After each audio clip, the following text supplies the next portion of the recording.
Wyoming Territory, late afternoon in early July 1879. The sun hung heavy and golden over the open prairie, casting long shadows across the grassland that stretched endlessly toward distant mountain peaks. Heat shimmered off the earth in waves, carrying with it the scent of sagebrush and wild timothy grass. A woman stood alone beside a narrow creek, her sleeves rolled to her elbows, her hands gripping an axe with determined precision. Catherine Morgan brought the blade down hard against the trunk of a young cottonwood. The crack echoed across the valley, followed by the rustle of leaves as the tree began its slow descent earthward. She stepped back, chest heaving, wiping sweat from her brow with the back of her wrist. Around her lay the evidence of weeks of solitary labor, stripped logs arranged in careful rows, a stone foundation already laid, posts driven deep into the Wyoming soil. She was building a homestead. Alone. In the middle of nowhere. The sound of hoofbeats reached her ears before she saw the rider. Catherine's hand moved instinctively to the rifle leaning against a nearby stump, but she didn't reach for it. Not yet. She turned slowly, shading her eyes against the late afternoon sun, and watched as a single horseman approached from the east, his silhouette dark against the blazing sky. The man rode with the easy confidence of someone born to the saddle. His horse, a tall chestnut mare, moved at a steady walk, ears pricked forward with curiosity. As he drew closer, Catherine could make out more details. A weathered Stetson pulled low over his eyes, a dusty shirt the color of faded denim, leather chaps worn smooth from years of use. He looked like every other cowboy she'd seen in the territory, except for one thing. He was staring at her with an expression she couldn't quite read. The man reined in his horse about 20 feet from where she stood, keeping a respectful distance. He touched the brim of his hat in greeting. "Ma'am," he said, his voice carrying the slow drawl of someone who'd spent more time talking to horses than people. "Didn't expect to find anyone out here. This land claimed?" Catherine's spine straightened. "It is. Filed the papers in Laramie 3 months ago. This is my 160 acres, legal and proper." The man's eyebrows rose slightly. He shifted in his saddle, leather creaking. "Your land," he repeated, as if testing the words. "You filing under the Homestead Act?" "That's right." He nodded slowly, his gaze drifting from her face to the axe in her hands, then to the foundation she'd laid, the logs she'd cut, the makeshift lean-to where she'd been sleeping. His expression remained neutral, but something flickered in his eyes. Surprise, maybe? Or respect. "Name's Daniel Reeves," he said finally. "I run cattle for the Triple Bar outfit, about 15 miles northeast. We've been moving a herd through this valley, checking water sources." He paused. "Didn't know anyone had settled here." "Well, now you do." Catherine's voice was firm, but not hostile. She'd learned quickly that out here, you couldn't afford to make unnecessary enemies.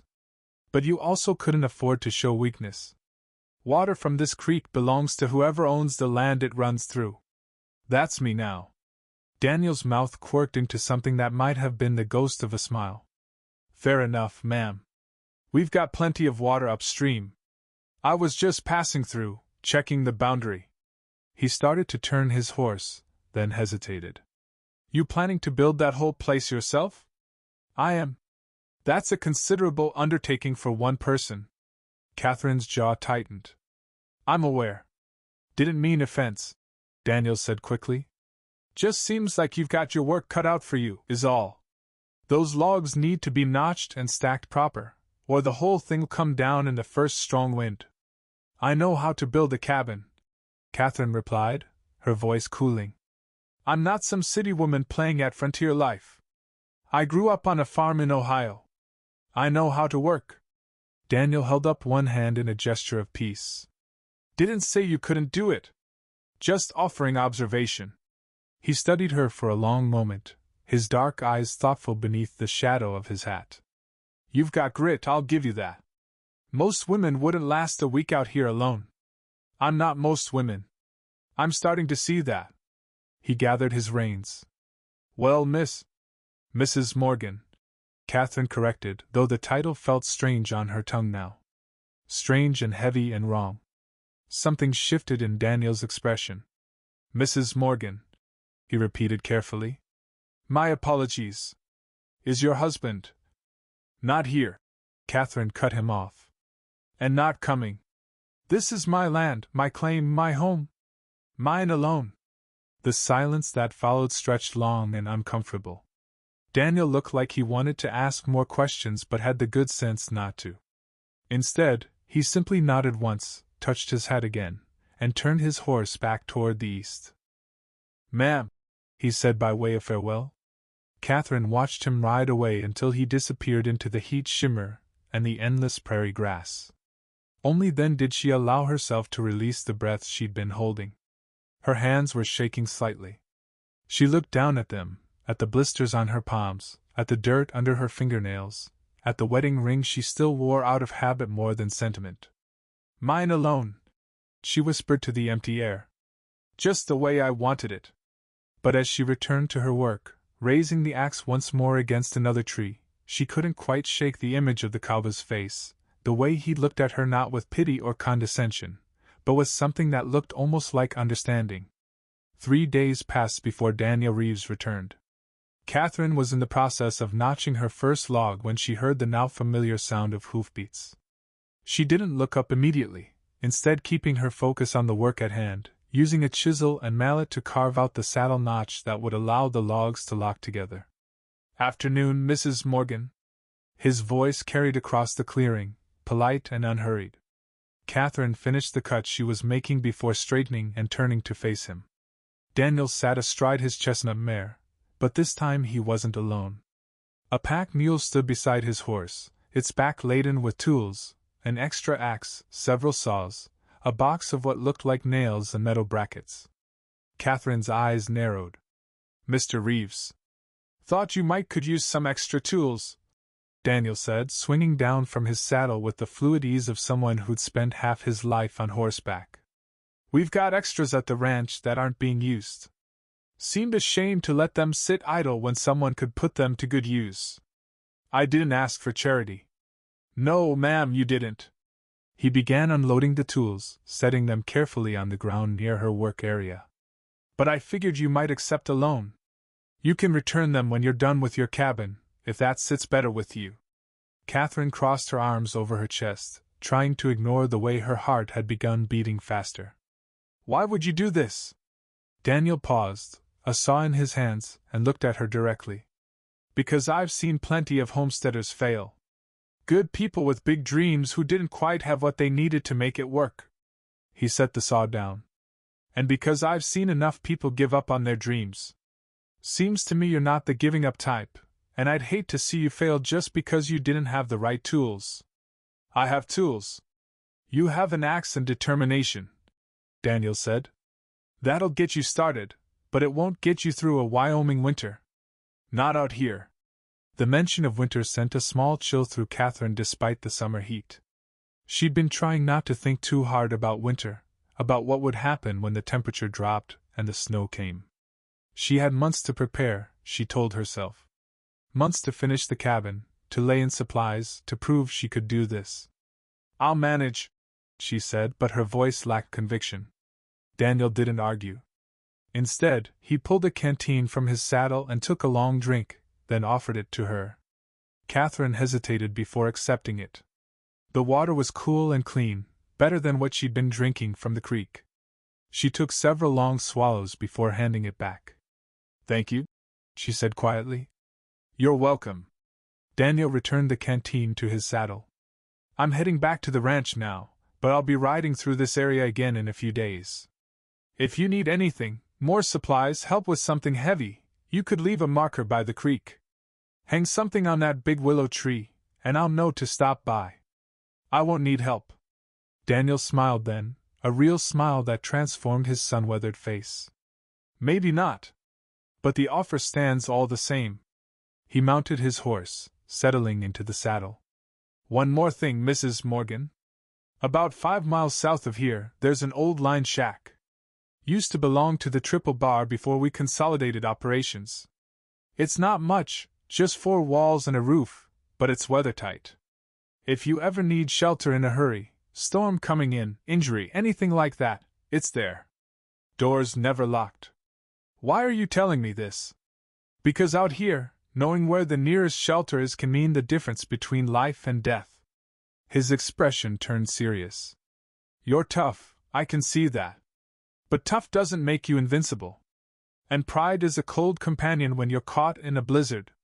Before Catherine could respond, he turned his horse and was riding away, the pack mule's lead rope in his hand. She stood watching him go, her mind churning with questions and confusion, and something else she didn't want to name. That night, as she lay in her lean-to watching stars wheel overhead, Catherine thought about Daniel Reeves. About the way he'd offered help without making her feel small for needing it. About how he'd looked at her cabin foundation with approval rather than skepticism. About how he'd ridden away without asking the question she'd seen burning in his eyes. She thought about her husband, James, and how different his help had always felt. Heavy. Obligatory. Tinged with resentment. James Morgan had been a shopkeeper's son from Columbus, neat and proper and entirely unsuited to the rough life Catherine had always craved. They married when she was 19, when she still believed that love meant compromise, that she could make herself smaller, quieter, more conventional if it meant being wanted. For 3 years she'd tried. For 3 years she'd stood behind the counter of his father's general store, smiling at customers, keeping inventory, pretending she didn't dream of open spaces and wild country. When his father died and left them the store, James had been thrilled. This was his future, secure and predictable. Catherine had felt the walls closing in. The argument that finally broke them had been about land. Catherine had shown James an advertisement for homestead claims in Wyoming Territory. Free land, it promised. A new start. Adventure. James had laughed, actually laughed, at the idea. What would we do with land? He'd asked. We have a business here. A good life. Why would we throw that away to break our backs in the middle of nowhere? Because I want more than this, Catherine had said. I want land of my own. A place where I can breathe. You can breathe perfectly fine here. No, James. I can't. The divorce had been ugly. Scandalous. James had contested it, but in the end, he'd signed the papers. He'd wanted her gone almost as much as she'd wanted to leave. She'd walked away with nothing but her maiden name reclaimed, a small inheritance from her grandmother, and a burning desire to prove that she could make it on her own. Now here she was, sleeping under stars, building a home with her own hands, drinking water from a creek that ran through land that belonged to her and no one else. She was free. So why did the memory of Daniel Reeves's smile make her feel anything but settled? A week passed. Catherine worked from dawn until dusk, using the borrowed tools to shape and notch her logs with greater precision than she could have managed with her axe alone. The walls of her cabin began to rise, slowly but steadily. She designed it to be simple: one main room with a stone fireplace, a sleeping loft above, and a small covered porch facing east to catch the morning sun. She was wrestling a particularly heavy log into place, arms shaking with effort, when she heard the sound of an approaching rider. This time she did look up immediately, and found Daniel Reeves sitting his horse at the edge of her property, watching her struggle. "Need a hand?" he called.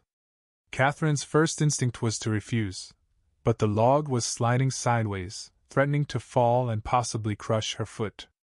Pride seemed less important than keeping all her toes intact. "Yes," she admitted through gritted teeth. Daniel was off his horse and beside her in seconds, his hands gripping the far end of the log. Together they lifted it into place, settling it into the notches she'd carved. The fit was perfect. Catherine stepped back, breathing hard, and nodded her thanks. "Coming along nicely," Daniel observed, his gaze traveling over her work. "You've got a good eye for level." "My father was a carpenter," Catherine said, "before he took up farming. He taught me how to measure and cut straight. Good skill to have." Daniel pulled off his hat, wiping sweat from his forehead. His hair was dark and longer than was fashionable, curling slightly at his collar. "I brought something for you." He walked back to his horse and retrieved a bundled cloth from his saddlebag. When he unwrapped it, Catherine saw fresh bread, still warm, and a small crock of butter. My sister baked this morning, Daniel explained. When I mentioned I was riding this way, she insisted I'd bring you some. Sarah's got strong opinions about hospitality. Catherine's stomach growled audibly at the smell of fresh bread. She hadn't had anything but hardtack and jerky for days. Aye, that's very kind. Thank you. Don't thank me, thank Sarah. Though fair warning, she'll probably want to meet you now. Once my sister sets her mind on befriending someone, she's like a force of nature. Despite herself, Catherine smiled. I'll consider myself warned. They sat on the porch Catherine had framed, eating bread and butter, watching the sun sink lower toward the mountains. Daniel didn't press her with questions or make awkward small talk. He simply sat, comfortable in the silence, occasionally pointing out landmarks in the distance or sharing observations about the weather. Storm coming in tomorrow, he said, studying the sky. See those clouds building west? They'll be here by afternoon. Catherine followed his gaze and saw what he meant, dark clouds massing on the horizon, still distant but clearly heading their way. Your roof isn't finished, Daniel continued. Storm like that could damage what you've built so far if water gets in. I know. Catherine felt anxiety tighten in her chest. I've been working as fast as I can, but there's only so much one person can do in a day, Daniel finished. I could help you get a temporary cover over it. Canvas and ropes, nothing fancy, but it would keep the worst of the rain off. Catherine wanted to refuse.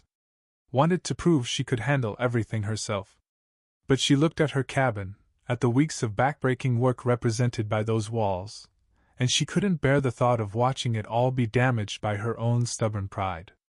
I would appreciate that, she said quietly. Daniel nodded and stood, brushing crumbs from his pants. Let's get to work then. We've got maybe 3 hours of good light left. They worked side by side as the sun sank lower, stretching canvas over the open roof beams and securing it with rope and wooden pegs. Daniel worked with practiced efficiency, showing Catherine the best knots to use, the right way to pull the canvas taut. He didn't talk down to her or take over the task. Instead, he treated her as an equal partner, asking her opinion on placement, and respecting her decisions about her own building. By the time they finished, twilight had settled over the prairie and the first cool breeze of evening was stirring the grass. They stood back and surveyed their work. The canvas roof wouldn't win any prizes for beauty, but it was functional and strong. That should hold, Daniel said with satisfaction. Thank you. Catherine meant it sincerely. I couldn't have done this alone, not in time. That's the thing about building a life out here, Daniel said, his voice thoughtful. Nobody does it completely alone. People help each other because they know someday they'll be the ones needing help. He turned to look at her. It's not charity, Mrs. Morgan. It's just how things work in the territory. Catherine met his gaze and found herself wanting to tell him the truth. About James, about the divorce, about why she was really out here alone. Catherine, she said instead. You can call me Catherine. We've built a roof together. Seems like we're past formalities. Something warm flickered in Daniel's eyes. Catherine, he repeated, and the way he said her name made her breath catch. I'm Daniel. Not Mr. Reeves. Daniel, she echoed, testing the sound of it. He mounted his horse, but before riding away, he looked back at her standing in front of her half-built cabin, the canvas roof rippling gently in the breeze. You're going to make it, he said. This homestead, this life you're building. You're going to make it work. How do you know?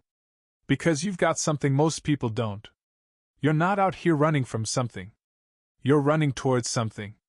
Toward the life you actually want. He smiled. That kind of determination doesn't fail.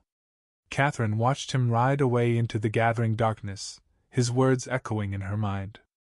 Running towards something, not away. Was that true? Or was she still trying to escape the failure of her marriage, the disappointment of dreams deferred? That night the wind picked up, rattling the canvas roof but not tearing it loose. Catherine lay in her lean-to, listening to the storm approach, and for the first time since arriving in Wyoming, she didn't feel quite so alone. The storm Daniel had predicted rolled in with fury just after noon the next day.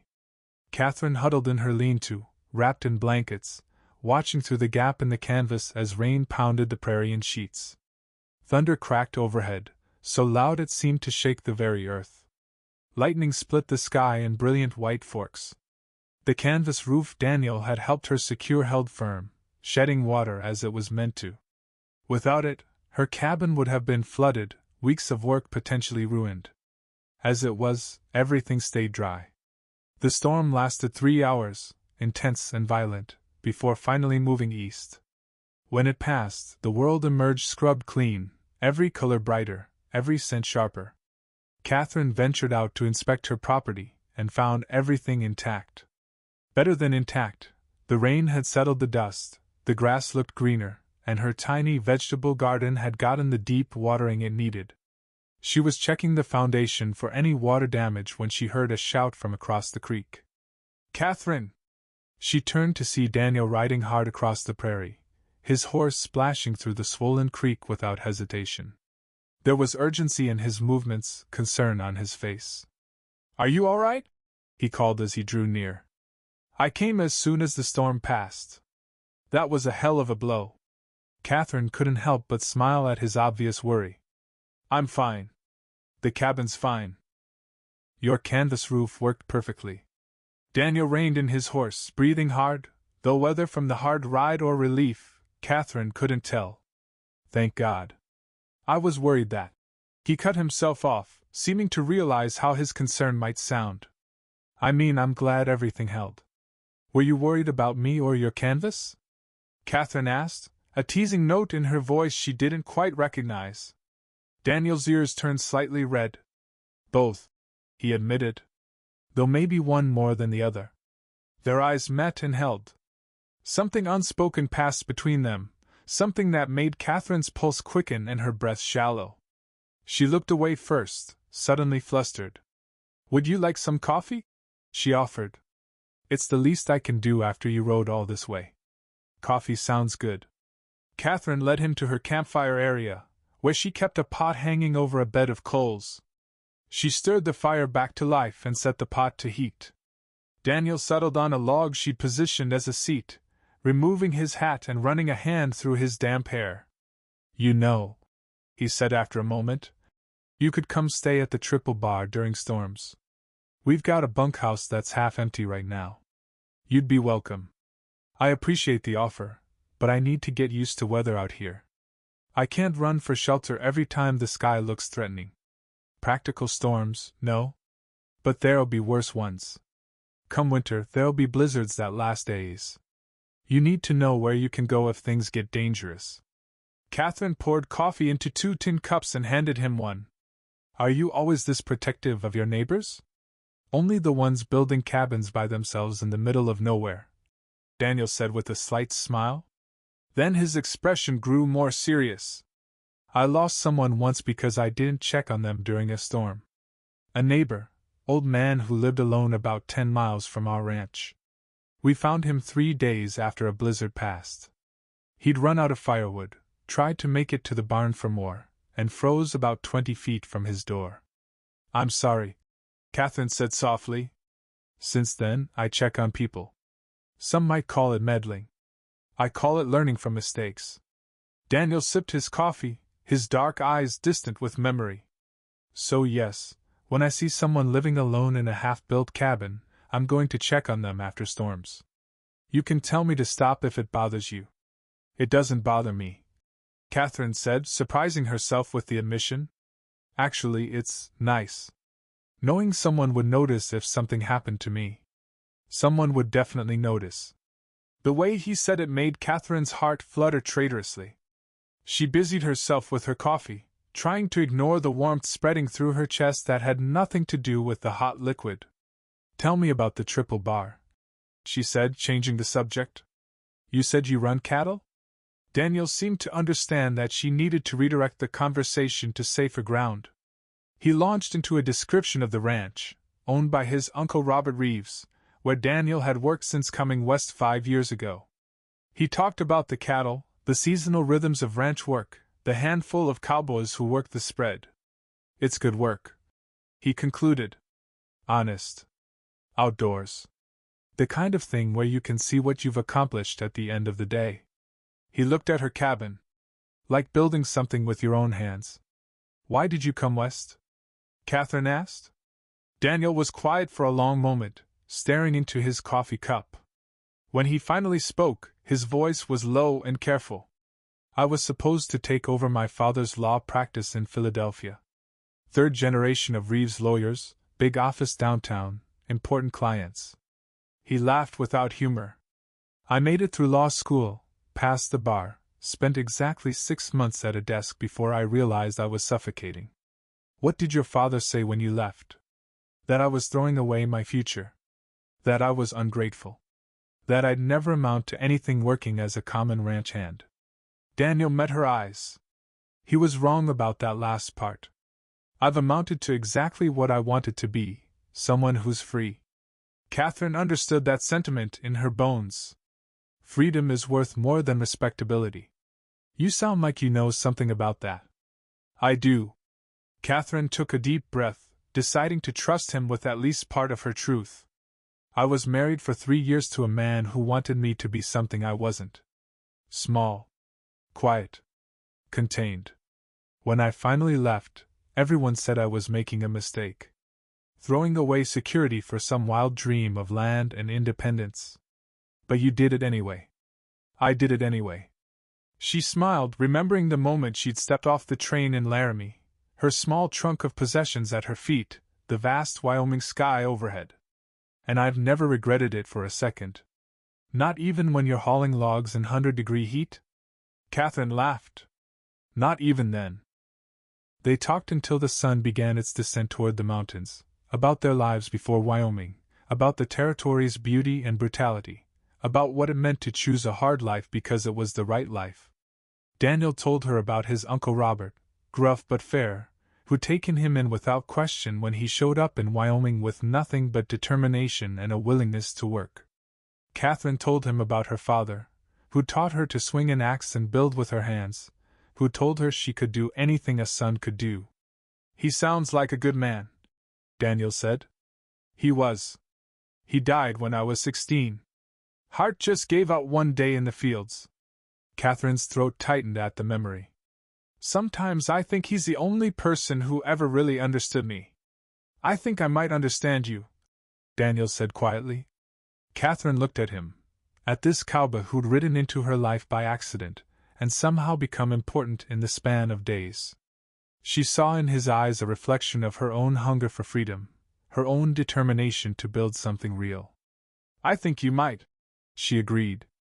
As Daniel rode away that evening, Catherine stood watching until he disappeared into the golden prairie light. She pressed a hand to her chest, feeling her heart beat strong and fast beneath her palm.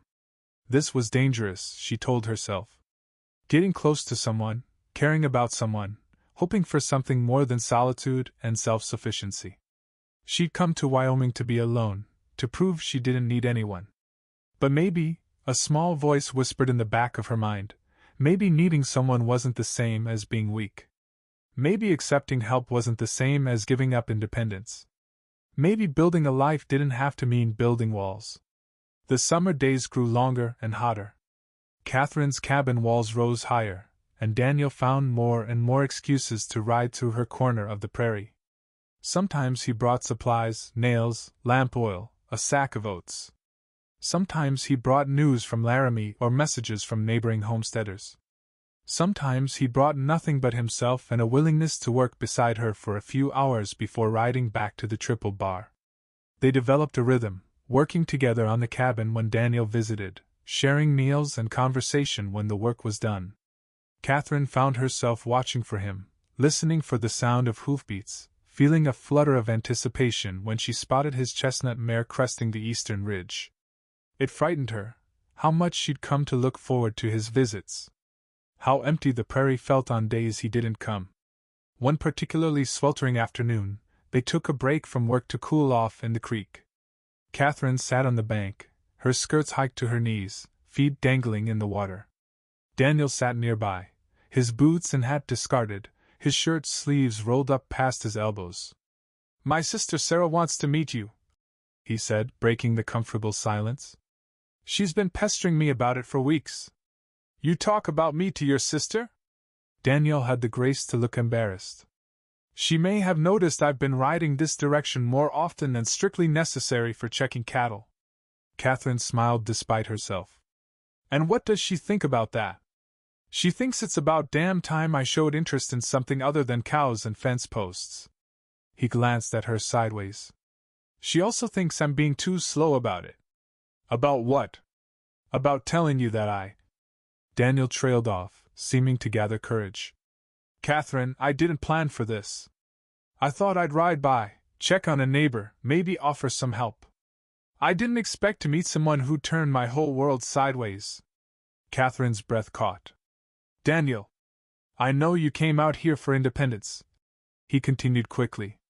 I know you're not looking for complications or entanglements. But I can't keep pretending I only stopped by to help with your cabin. I stopped by because I can't stay away. Because every day I don't see you feels wrong somehow. The words hung in the hot air between them. Catherine's heart pounded so hard she was sure he could hear it. She should tell him to stop, to ride away, to leave her to the solitary life she'd chosen. Instead, she found herself saying, I'm still legally married. Daniel's head snapped toward her. What? James, my husband, we separated. We agreed to divorce. But he hasn't filed the papers. The words came tumbling out now, a confession she'd been holding back for weeks. I left Ohio thinking it was done, that he'd follow through. But I got a letter 3 weeks ago. He's refusing to finalize it. He says he won't make it easy for me to run off and play pioneer. Can he do that? Just refuse? He can delay it. Make it complicated. Expensive. Catherine pulled her feet from the water, suddenly cold despite the heat. I'm not his wife in any way that matters. We haven't shared a home or a bed in over a year. But in the eyes of the law, I'm still Catherine Morgan. Still bound to a man I don't love and never want to see again. Daniel was quiet for a long moment. Then, does that change how you feel? About anything? About me? Catherine turned to look at him fully. His eyes were dark and earnest, his expression open and vulnerable in a way she'd never seen from any man before. It should, she said honestly. It should make me push you away, keep things proper and distant. But Daniel, nothing about how I feel when I'm with you is proper or distant. How do you feel? Like I can breathe, Catherine whispered. Like for the first time in my life, someone sees exactly who I am and doesn't want me to be anything different. Daniel reached out and took her hand.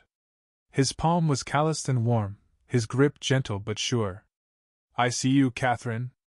I see a woman who's braver than anyone I've ever met.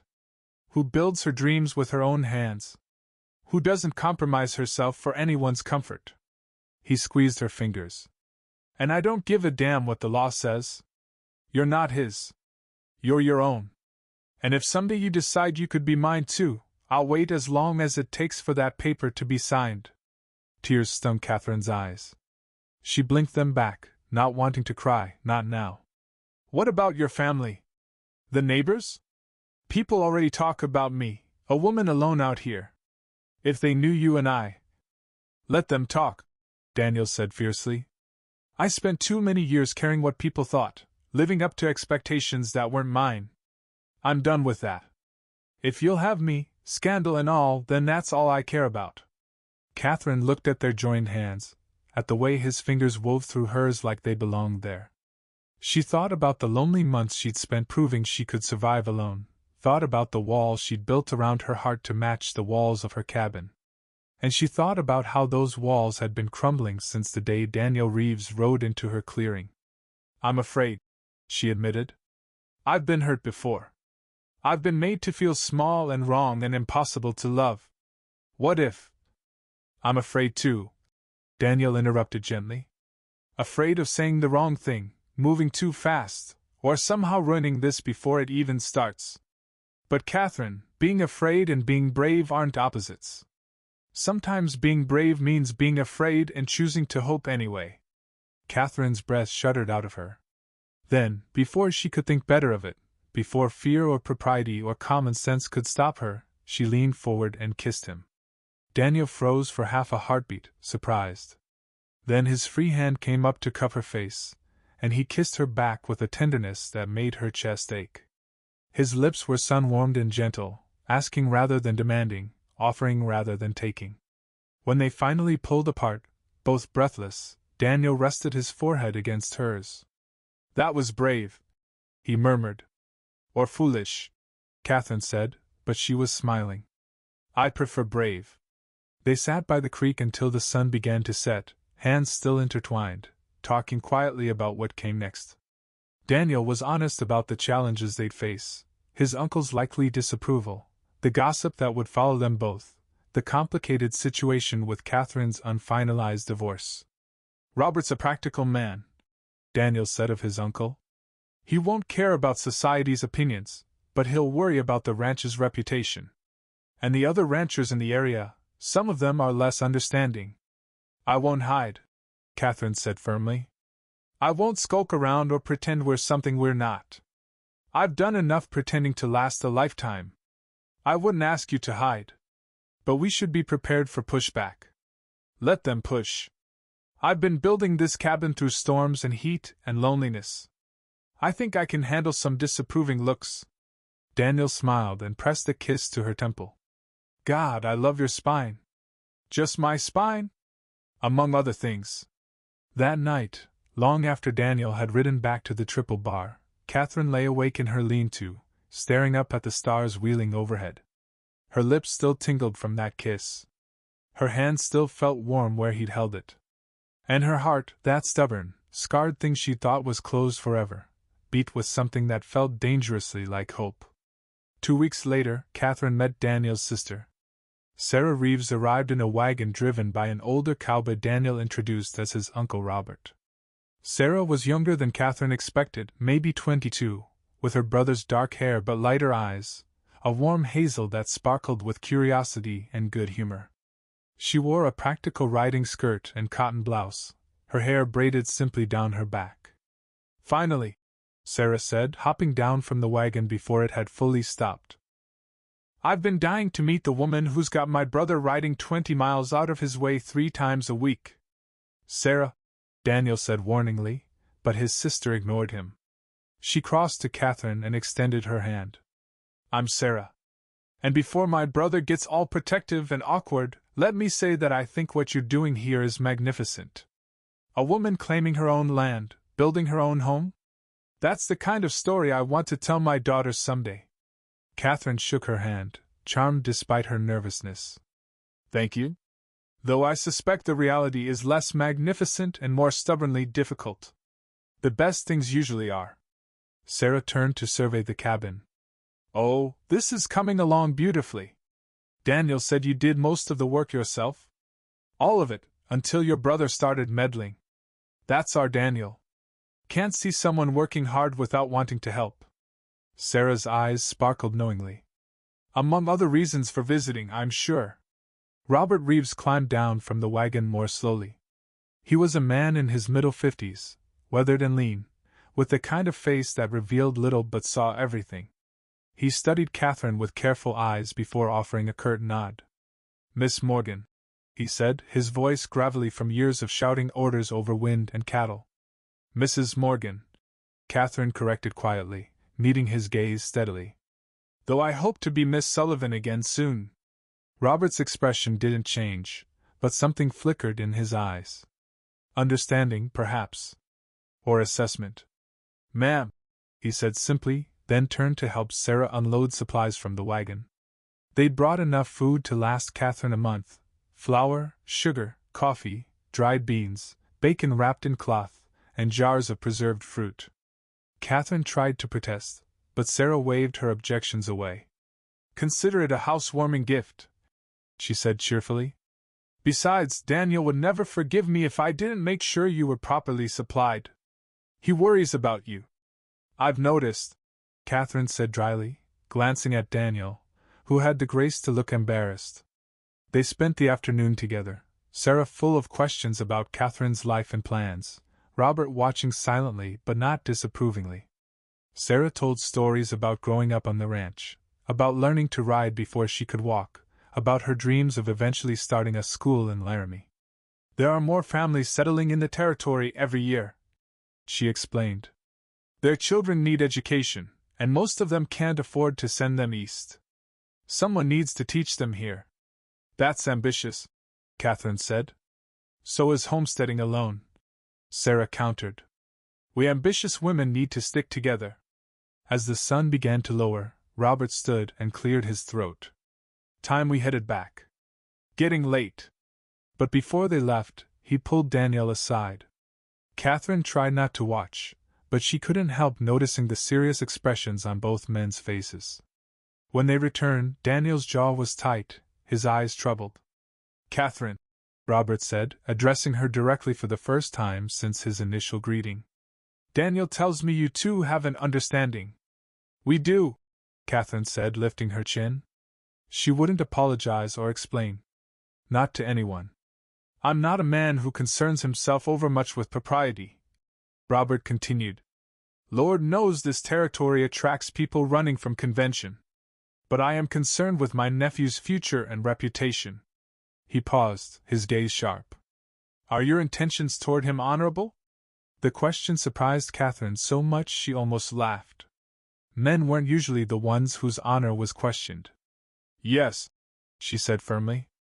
I care for Daniel deeply. I would never do anything to deliberately harm him or his standing. Even though you're still married to another man? The bluntness of it stung, but Catherine didn't flinch. I'm working to resolve that situation. It's not as simple as I'd hoped, but I won't give up. Eventually, I'll be free to marry again, if that's what Daniel and I decide we want. Robert studied her for a long moment. Then, surprisingly, he nodded. Fair enough. Daniel's a grown man. He can make his own choices. I just wanted to know you understood what's at stake. I do, Catherine said quietly. And I don't take it lightly. As the wagon rolled away, Sarah waving cheerfully and Robert sitting stern and silent, Daniel moved to stand beside Catherine. She could feel the tension radiating from him. I'm sorry, he said. I didn't know he was going to question you like that. He's protecting you. I understand that. Still, it wasn't fair to put you on the spot. Catherine turned to face him. Daniel, he's right to be concerned. I am still married. There is a scandal brewing. People will talk, and some of that talk will hurt you and your family. I don't care. But I care, Catherine interrupted. I won't let you throw away everything you've built here for me. Not unless you're absolutely certain. Daniel took her face in his hands, his touch gentle but his gaze intense. Catherine, I've never been more certain of anything in my life. Yes, there will be talk. Yes, things might get difficult. But I've lived the life people expected me to live, and it nearly killed me. I won't go back to that. Not for anyone. What if the divorce never comes through? What if James refuses indefinitely? Then we'll find another way. We'll go to a different territory where no one knows us. We'll run away? Catherine shook her head. I didn't come all this way to run again. This land is mine. This home is mine. I won't abandon it. I'm not asking you to. I'm saying I'll wait. However long it takes, whatever it takes. I'm not going anywhere. Catherine searched his eyes and found only steadfast certainty. This man, who'd been a stranger just weeks ago, who'd ridden into her life by accident and stayed by choice. This man who looked at her like she was brave instead of broken, strong instead of scandalous. I don't deserve you, she whispered. Yes, you do. And I'm going to spend however long it takes proving it to you. As summer deepened, Catherine's cabin neared completion. The roof was finished, proper shingles replacing the canvas. The door hung square and true in its frame. Windows, small but functional, let in light and air. The stone fireplace drew smoke cleanly, keeping the interior warm on cool evenings. Daniel helped when he could, but increasingly his visits were limited by ranch work. Summer was the busy season, with cattle to move to high pastures, fences to mend, hay to cut and store for winter. Sometimes a week would pass between visits, and Catherine would feel the loneliness creep back in, reminding her of how solitary her life had been before he arrived. But she kept working. She finished her cabin, started a proper garden, and began thinking about livestock. She needed chickens for eggs, maybe a milk cow if she could afford one. She needed to build a root cellar large enough to store vegetables through winter. She needed to cut firewood, mountains of it, before the first snow came. One morning in late August, Catherine walked to the small stand of trees where she received mail, a system arranged with a mail carrier who passed through once a month. In the hollow tree she used as a makeshift mailbox, she found a letter. The handwriting on the envelope made her stomach clench. James. She carried it back to her cabin before opening it, as if the delay might somehow change the contents. It didn't. The letter was brief and cruel. Catherine, I have reconsidered your request for divorce. I will sign the papers on one condition: you return to Ohio and formally apologize to my family and our community for the scandal and embarrassment you caused. You will admit publicly that you were wrong to leave, that you made a mistake in seeking this divorce. Do this, and I will grant your freedom. Refuse, and I will fight the divorce for as long as the law allows me. The choice is yours. James. Catherine read the letter 3 times, fury and disbelief warring in her chest. He wanted her to humiliate herself, to crawl back and beg forgiveness for having the audacity to want her own life. He wanted her broken and shamed before he'd let her go. She crumpled the letter in her fist and threw it into the fireplace, watching it catch and burn. The flames consumed James's words, but they couldn't consume the bitter reality: she would never, ever do what he demanded. Which meant the divorce might truly never happen. When Daniel arrived 2 days later, he found Catherine splitting firewood with vicious efficiency, her movements sharp with barely contained rage. He dismounted slowly, watching her bury the axe blade in a log with enough force to make him wince. Catherine? She spun, breathing hard, and he saw tears on her face, tears of fury, not sadness. He wants me to beg, she said without preamble. James sent a letter. He'll grant the divorce if I come back to Ohio and publicly apologize for leaving him. If I admit I was wrong. Daniel's expression darkened. That bastard. I won't do it. I'd rather die still bound to him than give him that satisfaction. She raised the axe again, then lowered it, her arms shaking. But Daniel, that means I might never be free. Not really. Not in the eyes of the law. Daniel closed the distance between them and took the axe from her hands, setting it aside.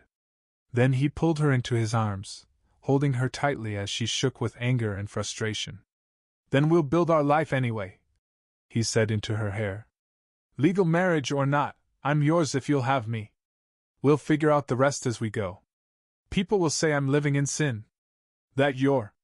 I don't care what people say. Do you? Catherine pulled back to look at him. I care what it does to you. What it does to your reputation, your relationship with your uncle, your standing in the community. My standing in the community means nothing if I'm miserable and alone, Daniel said firmly.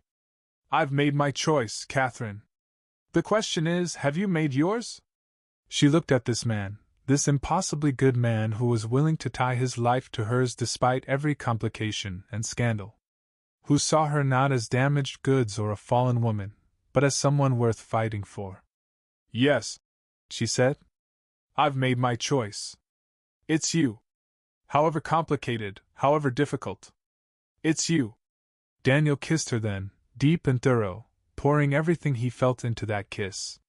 When they finally broke apart, both breathing hard, he smiled. Then that's all we need. But it wasn't quite that simple. Word spread through the territory about Daniel Reeves and the mysterious woman homesteading alone on the prairie. The rumors grew more elaborate with each telling. She was a fallen woman fleeing scandal, a widow of questionable virtue, a married woman seducing an innocent rancher. Catherine felt the change when she rode into Laramie for supplies a week later. Conversation stopped when she entered the general store. Women whispered behind their hands. The clerk served her with tight-lipped disapproval. counting her money twice as if expecting her to cheat him. She held her head high and completed her business, refusing to show how much the judgment stung. But as she loaded her purchases onto her wagon, a well-dressed woman approached. She was older, maybe 45, with steel-gray hair and sharp blue eyes. "Mrs. Morgan," the woman said, her tone making the title sound like an accusation. "I'm Helen Cartwright. My husband owns the bank here in Laramie." "Mrs. Cartwright," Catherine acknowledged coolly. "I feel it's my duty to speak plainly with you. What you're doing with Mr. Reeves is causing considerable talk. Talk that reflects poorly on all parties involved." "I'm not doing anything with Mr. Reeves," Catherine said. "We're friends. He's been kind enough to help a neighbor." Helen's laugh was bitter.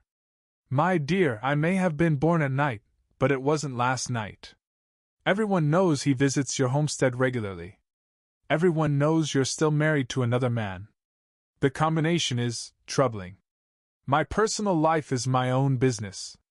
Not when it affects the moral character of our community. We have children here, families trying to build decent lives. We cannot have examples of such impropriety." Catherine felt her temper flare. "Impropriety? I work my own land. I live my own life. I harm no one. What's improper about that?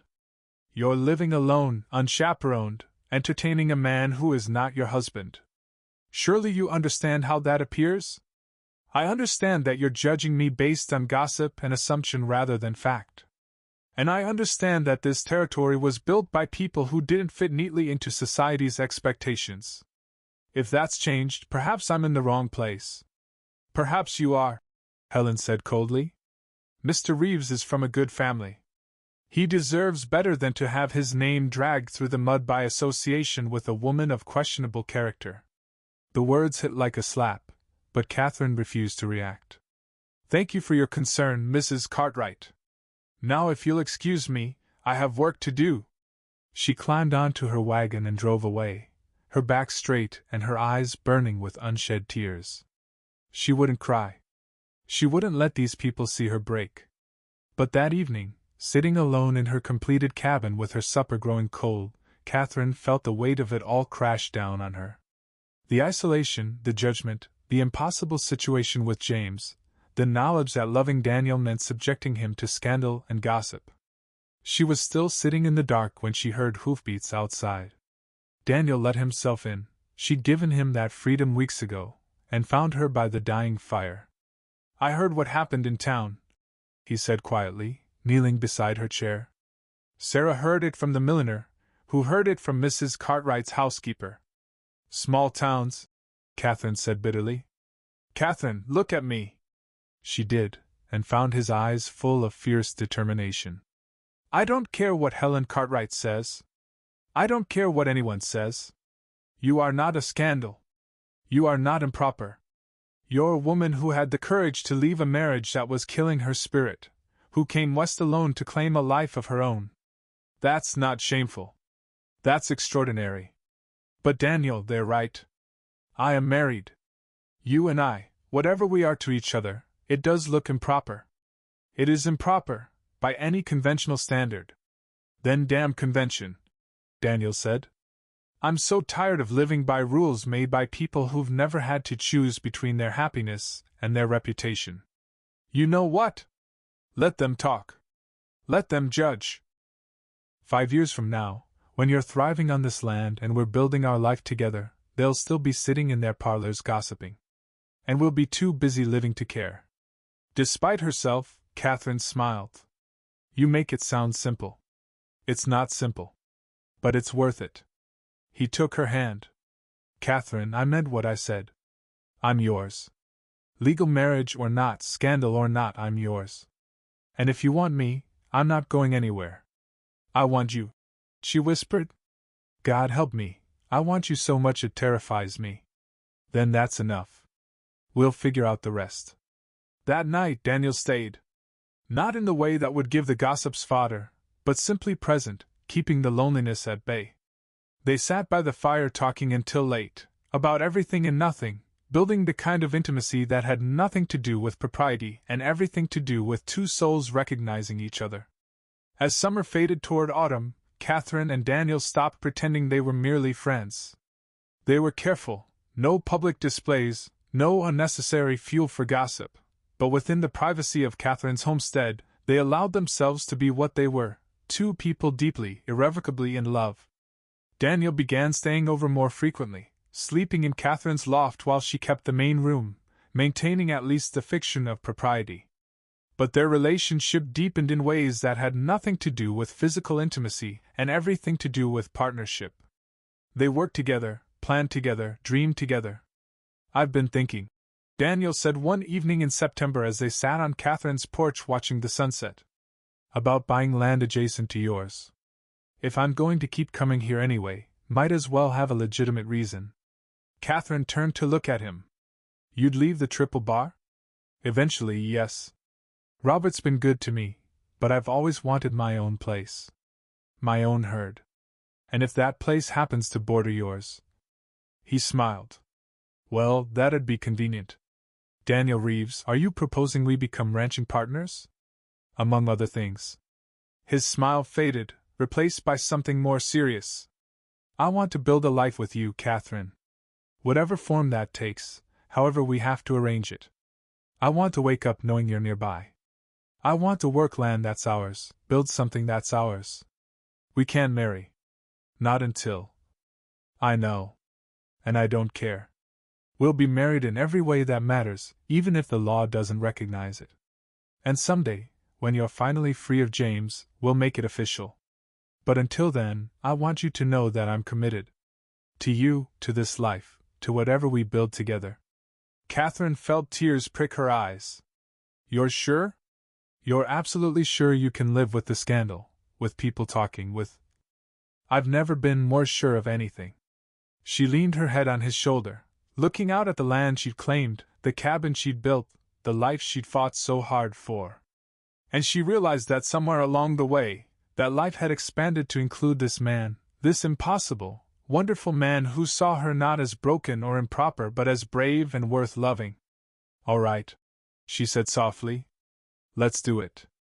Let's build something together." Daniel's arm came around her shoulders, pulling her close. "Partners?"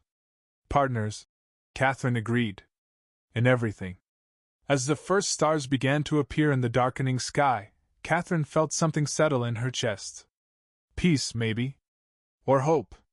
Or simply the knowledge that she wasn't alone anymore, that she'd found someone who matched her strength with his own, who wanted to build beside her rather than trying to change her. She'd come to Wyoming seeking freedom and found something better, a partnership that didn't diminish her independence but enhanced it, a love that didn't cage her but set her free. The gossips could talk all they wanted.